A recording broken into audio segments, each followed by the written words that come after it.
Orang itu menjadi kikir itu karena nganggap hidup itu lama dan uang itu penting. Kalau zaman Nabi itu sederhana kalau melihat hidup. Pernah suatu saat Nabi itu punya jatah makan, karena Nabi itu hidupnya juga pas-pasan. Jadi Nabi itu unik. Beliau di satu sisi kaya raya, bisa ngurmat Abu Hurairah, Ammar, Suhaib. Ashabu Sufa itu dirawat Nabi semua. Itu kan kaya, bisa ngerawat sekian orang. Tapi di sisi yang lain untuk pribadinya beliau miskin. Kadang nggak bisa makan hari itu.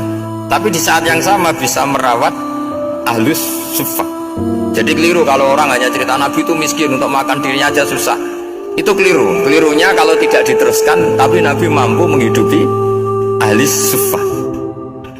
Singkat cerita, jatah makannya Nabi itu dikasihkan orang. Ketika Nabi ditanya, ya Aisyah, makanan jatah saya di mana? Oh ya Rasulullah, tadi ada orang minta tak kasihkan, maka makanan itu habis. Apa kata Nabi? Kamu salah Aisyah. Yang kamu kasihkan itu justru yang masih. Ya, yang kamu kasihkan itu justru yang masih. Sehingga Nabi menganggap, makanya Nabi terus ngendikan. Ya kalau mukhatabnya lelaki ya kira-kira begini. Wa hal laka min malika illa ma akalta fa'afnaita wa labista fa'ablaita. Terus hanya wa tasaddaqta fa'abqaita, kata Nabi. Harta kamu ya kamu makan kemudian ke WC jadi kotoran, atau punya pakaian mewah nanti rusak. Wa tasaddaqta fa'abqaita. Ada yang kamu sedekahkan, yaitu yang abadi sampai akhir. Sehingga banyak pengusaha yang mencintai saya setelah tak ajari hadis itu.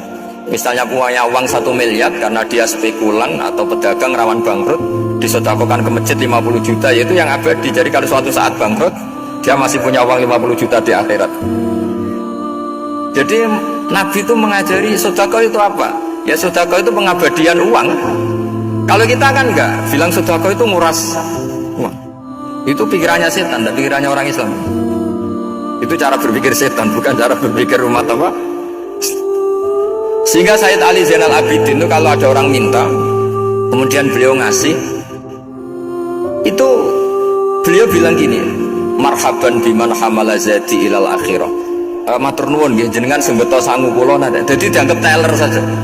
Orang yang minta uang beliau itu dianggap tukang nyatet bank itu. Karena sudah ditabungkan, ya sudah. Kalau kita kan enggak, wah pengemis tuh ganggu gini-gini. Kecuali pengemis profesi ya mungkin kita agak-agak enak. Pada zaman akhir itu ada pengemis apa? Profesi, jadi repot tuh.